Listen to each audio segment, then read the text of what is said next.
Making them pay. The state government takes a hard line on mining operators in its response to the Hazelwood mine fire inquiry.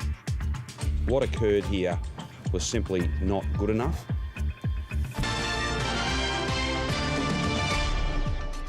Good evening, Tamara O'Dine with ABC News.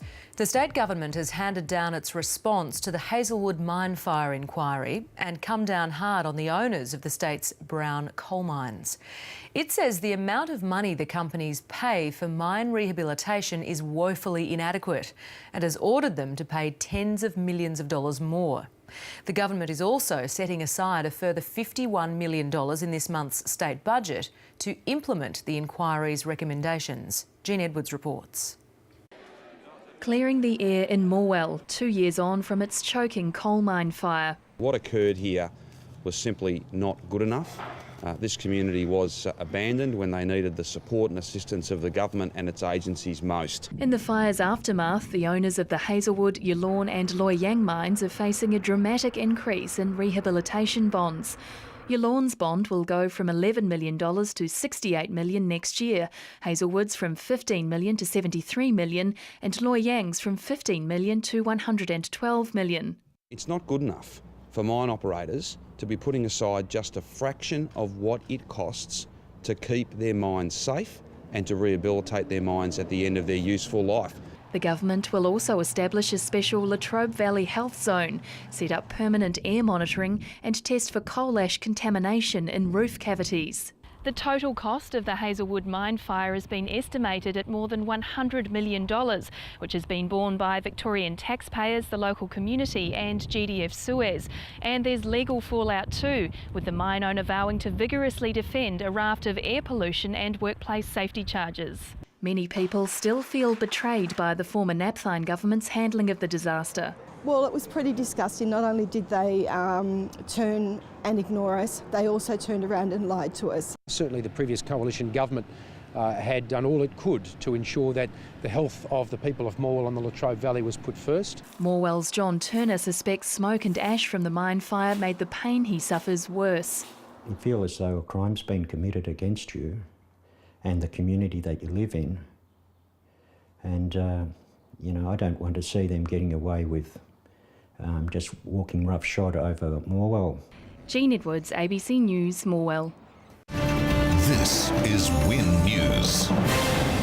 Tonight, the government's $50 million response to the Hazelwood mine fire. Good evening, I'm Bruce Roberts. Also tonight, Senator Ricky Muir advises caution over the removal of the Road Safety Remuneration Tribunal. Latrobe Valley residents say they feel vindicated after the Andrews government committed to adopting all of the recommendations from the reopened Hazelwood mine fire inquiry. The $50 million response package covers everything from future health plans to mine bonds and even studies into ash still in Morwell roofs. It's the day the Latrobe Valley community has been waiting more than 2 years for. An extensive response from the government to the devastating fire at the Hazelwood mine that blanketed the region in thick, toxic smoke for more than a month. This is all about being a healthier community, a safer community, and fundamentally giving this community the answers that they richly deserve. Premier Daniel Andrews returned to Morwell today, promising to adopt an independent inquiry's recommendations in full. As part of the announcement, a $27 million health package, including a special Latrobe Valley Health Zone. We know in the local community that we've overrepresented here in the valley when it comes to things like diabetes and chronic disease.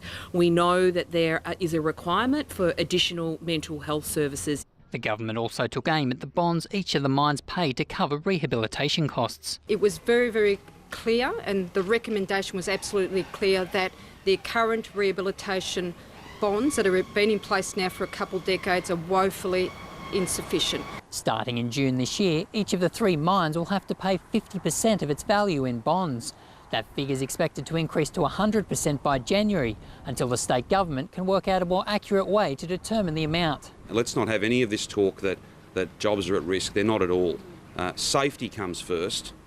Doing the right thing comes first. The opposition also on the same page in welcoming today's announcement. It seems to be well recognised by not only the mines themselves, but by experts that at this point in time, the bonds that are in place are probably inadequate. Voices of the Valley President Wendy Farmer fought back her emotion today, somewhat vindicated by her organisation's strong campaign to reopen the inquiry. That was always the biggest thing that the Napthine government did, turn around, lie to the community and say that there wasn't a problem when the community were experiencing something completely different. I get a bit annoyed if there's any political point scoring in this. This was a very difficult situation for all concerned, our community who had to live through it. Ms Farmer says today's response was all they could have hoped for, and she was even surprised the government committed to a study of ash that's still sitting in roofs across Morwell. The ash in people's homes, regardless of what is in that ash, shouldn't be there. They should not be living with coal dust falling down their walls, ceilings and out of vents. It needs to be addressed, it needs to be removed. The money allocated that we're announcing today is about the testing, but we've demonstrated time and time again that where there is an issue in this local community, we don't shirk our responsibilities. Today's government response delivers not only closure to Latrobe Valley residents, but proof of what can happen when a community fights for what they believe in. When communities stand together and demand change, it will happen. Matthew Russell, WIN News. Operators of Victoria's open-cut coal mines will be forced to cough up tens of millions of dollars to help repair environmental damage. The measure was announced by the Andrews government today as part of its response to the Hazelwood mine fire. State political reporter Andrew Lund. With the Hazelwood power plant belching brown smoke into the skies above Morwell, Daniel Andrews joined nearby residents for a cup of tea as he outlined the government's $51 million response to the reopened Hazelwood mine fire inquiry. When this community needed help most, they didn't get it. The 2014 fire was just one in a spate of incidents to beset the state's coal mines, including land movement and catastrophic floods. The government will now demand a big increase in the bonds paid by operators to cover rehabilitation costs. By the end of the year, your Lawns bond will jump from $11.5 million to nearly $69 million. Hazelwood's bond will rise nearly fivefold, while at Loy Yang it will increase to $112 million. It's not good enough for mine operators to be putting aside just a fraction of what it costs to keep their mines safe and to rehabilitate their mines at the end of their useful life. As part of its response, the government has committed to the installation of permanent air quality monitors across the Latrobe Valley, as well as tests for coal ash contamination in roof cavities around Morwell. Some residents are still angry at the Napthine government for its initial response at the height of the crisis. It was pretty disgusting. Not only did they turn and ignore us, they also turned around and lied to us. It was an awful, terrible, difficult time for our community. We don't want to see it happen again. Andrew Lund, 9 News. The Victorian Government will put aside more than $50 million to help the communities devastated by the Hazelwood mine fire. And it will force big brown coal companies to stump up tens of millions of dollars to clean up their mines. Here's State Political reporter Leah Craven. Memories are still vivid. The people of Morwell say they were betrayed by the former Napthine government when the Hazelwood mine fire burned for 45 days in 2014, blanketing their town in acrid smoke. Fears that it affected people's health and led to an increase in deaths in the region were dismissed. Well, it was pretty disgusting. Not only did they turn and ignore us, they also turned around and lied to us. The days of not providing information, the days of isolation and betrayal are over. The $51 million package announced ahead of the state budget follows recommendations from the reopened inquiry.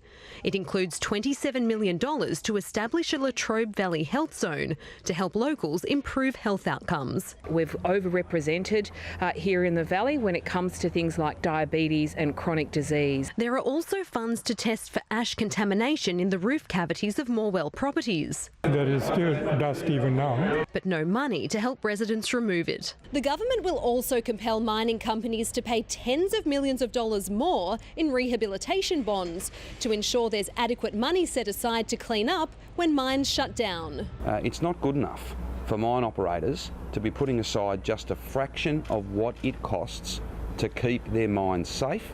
Leah Craven, 10 Eyewitness News. The state government will spend more than $50 million to implement the recommendations of the Hazelwood mine fire inquiry.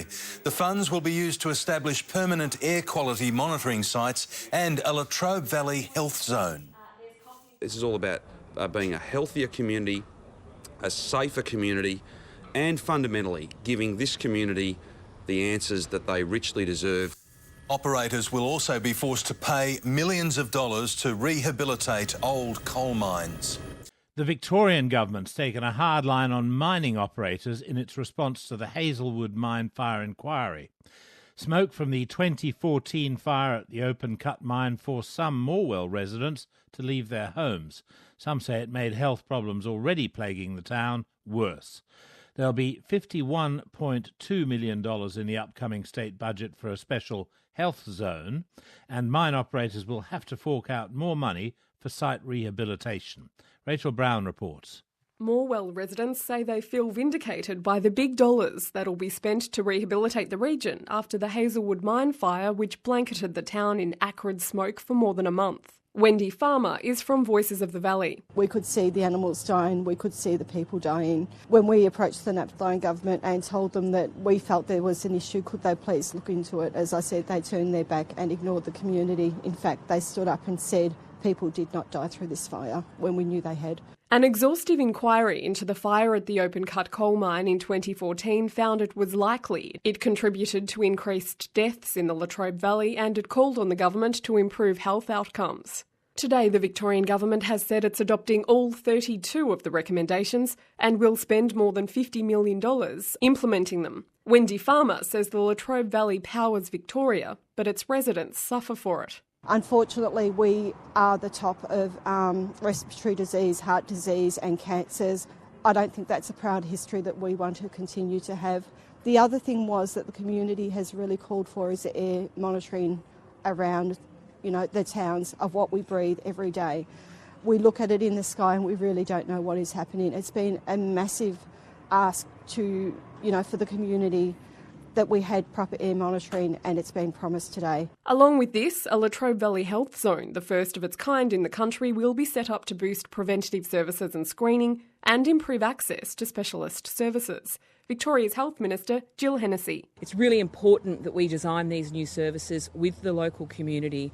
We've got to make sure people that are struggling with current illnesses are better supported, but we've also really got to try and break the back on some of the ongoing health challenges. The package includes money to test ash contamination in residents' roof cavities, however, no money to remove it. The inquiry found the current system whereby mine operators pay a bond for a site's future rehabilitation is inadequate and inefficient. So the Premier Daniel Andrews says he'll be increasing the bonds. So they've made an assessment of what it costs to rehabilitate these mines, and they've been allowed to get away with putting aside a mere fraction of that. Bonds will rise to 50% of the mine's self-assessed value by June, increasing to their full cost by next January. This amounts to $250 million for all three of the Valley's coal mining companies, Hazelwood, Yallourn and Loy Yang. Mr Andrews says they're major employers, but says they're also capable of paying increased bonds. And I think if you go and ask them, they might have had a sneaking suspicion that they have needed to do a lot more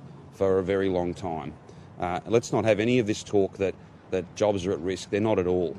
Safety comes first, doing the right thing comes first, and for too long, a number of very, very profitable businesses have not put aside enough money to be responsible to do the right thing. The Minerals Council of Australia was unavailable for comment. Rachel Brown.